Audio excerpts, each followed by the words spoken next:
جبت عمري جبل واقف أبد ما مال، زارع خير يم الموقف ودجال، أو خلها الناس تحكي أشكال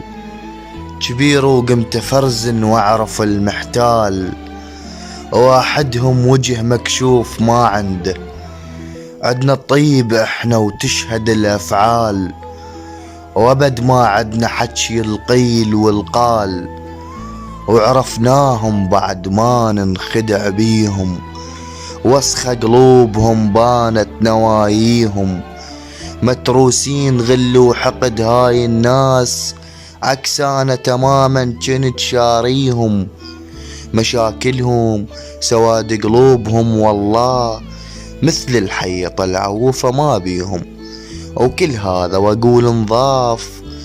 ما ندري نحبهم طلعوا بوجهين، وجه محبوب يمنا وبظهرنا خفاف.